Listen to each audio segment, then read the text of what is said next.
Take two. I thought it was recording this whole thing and I talked for like 10 minutes and then I realized it was on photo, so oh well, it happens. This is how we learn. Okay, let me get situated here. Gosh, now that it's on video, it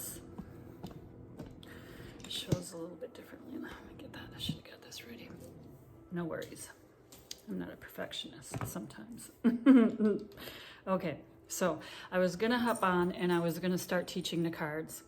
Not teaching, really. We're gonna be learning together because the tarot cards I've known about them all my life, but they're new to me as far as understanding what they mean. And I like to trust my intuition as well. So when I'm pulling cards for myself, and really that's kind of all I've done is pull them for myself. I've kind of used my intuition to also see maybe what the card tells us. Sorry about that. You do not want to hear that dog barking. It's loud. She's a sweetheart though, so it's okay. Starting again. I am going to, not on this video because I decided to make a separate one. This is the why. This will be the why video. Why I'm doing what I'm doing the way I'm doing it.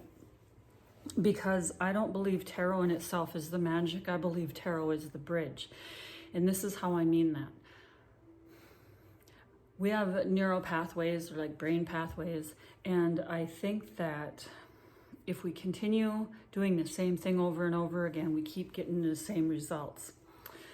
If we change our mind, change the way we look at things, our perception, and the way we view things, I think for me personally, it's changed my life.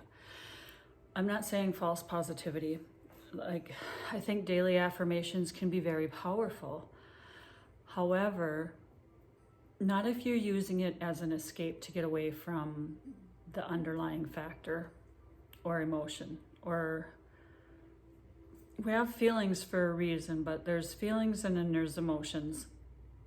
The feeling is the first indicator that, like a red flag, a yellow flag, a green flag in a relationship. Green flag meaning, yeah, this is good. Yellow flag meaning, how did they mean that? Maybe we need to investigate. Red flag we know is gaslighting, emotional and psychological manipulation, any sort of violence at all. And I'm talking any kind of relationship. So I think that the initial feeling would let us know the red flag, green flag, yellow flag. And emotion is when it's just long-standing and it's not been healed and it's not been processed through, and we can get caught up in those emotions, then we get stuck in a rut. For instance, you continue to think self-sabotage, like I can't do this, I'm not good enough, I'm getting imposter syndrome, like I'm just a poser, you know, things like that. If we continue to think those over and over again long enough, I think that they start to become our truth. We start to believe them. Then they go from a feeling, which is trying to tell us something, to an emotion, which is almost more deep-rooted. And emotions are then going into, I'm not a neuroscience, I'm not a psychiatrist, not a psychologist, don't work in the mental health field, not a doctor, not a lawyer, not a judge, not any of that. I am just going on my thoughts from my avid reading, which who even knows? I mean, they can't be wrong in books, right? No, kidding. So anyway, neural pathways. If you continue to think the same thing and you continue to get the same results, there comes a time when there needs to be a change, because if not, then nothing's going to change. That's just how it is. So I think that we can change our neural pathways by processing through the emotions, paying attention to the feelings, owning that, and releasing. And then we can change our neural pathways. This isn't an easy feat. I gotta pause this music. Oh, hang on. First of all, copyright infringement. That's been taken care of. Okay. And I don't know, I just need like such quiet focus in this moment. Normally it's okay, but today I just feel like no distractions are necessary. So neural pathways and false positivity. So this is where I feel that the tarot cards kind of junction into that. Again, the tarot cards are not the magic. I believe in magic and miracles, I do, but I think that tarot cards from a different perspective, I think they can show us our patterns.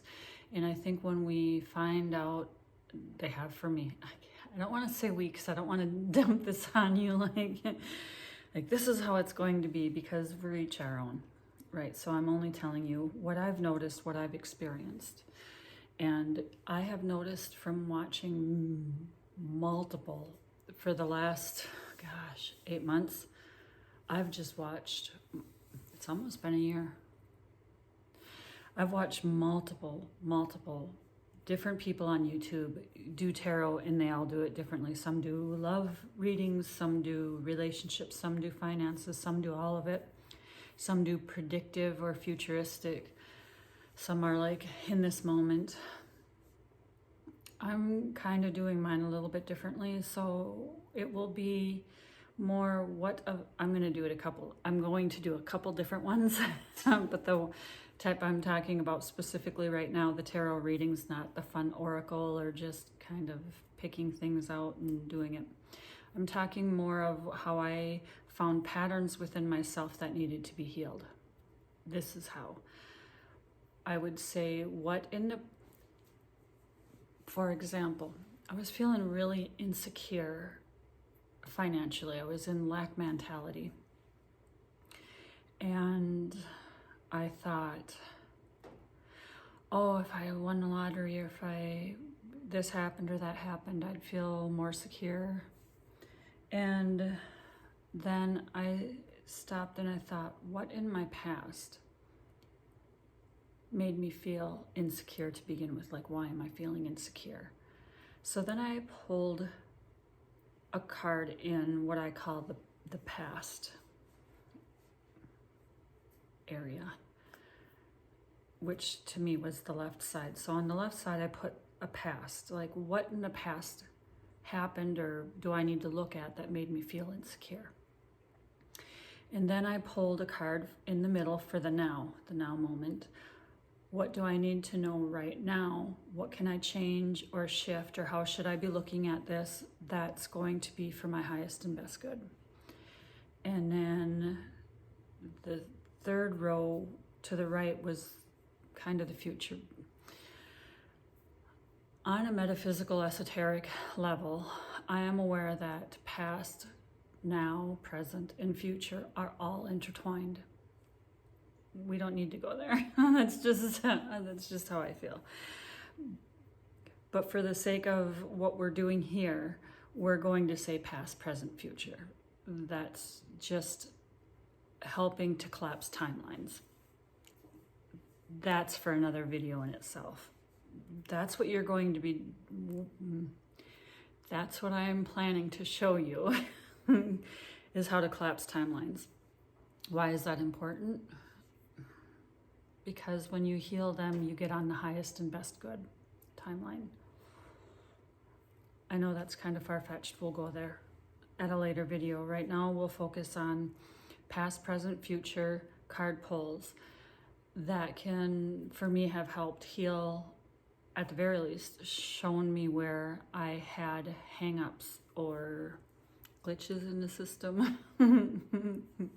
I was thinking about this. Okay, I'm going to jump. We're going to follow the squirrel. No, I'll do that in a different video. Trust me, we'll do that in a different video. So I am going to be doing card pulls on how I use tarot to heal me. Again, tarot is the bridge, not the magic itself. It's just the tool used to get us, or to get me at least, into a better healing space. You know, the legalese are really kind of driving me nuts. I don't want to have to guard what I say. I want to be authentic. So I am going to say, this is what worked for me. Try it, maybe it'll work for you. Or as I'm doing it, you could be following along and it could be also helping you. Anyway, so I'm going to start as I'm learning tarot, I'm going to bring you along with me. I'm going to record it and tell you what I've learned or what I know about it. And then we'll go from there.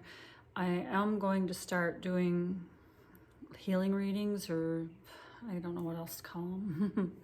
I'm going to call them healing readings. We'll see. And we can call them whatever we want, right? So the next video I'm going to do is going to be starting our learning together. And then the video after that, I'm actually going to do a reading. Maybe I'm just going to call them readings because I don't need to reinvent the wheel here. So the neural pathways, seeing our patterns, false positivity, feelings, emotions, following it through, changing the neural pathways from a negative mindset to a more positive one through looking at the emotions and feelings. This is maybe where I do need to put this in. I don't know which ones you saw the movies, The Matrix, but if you know Agent Smith and then you know Neo, like Neo was coming out of the Matrix, which is coming into awareness, maybe we could say. But it occurred to me yesterday, what if Agent Smith was the dark shadow side of Neo that he needed to face? I love it when I have thoughts like that. What if? You can't annihilate it. You have to face it, work with it, work through it. And hating and pushing it away in that resistance just continues to get us more of the same thing. So my experience was, face it. Face the Agent Smith side of yourself. You also have the Oracle side of yourself, right? I mean, we're multifaceted.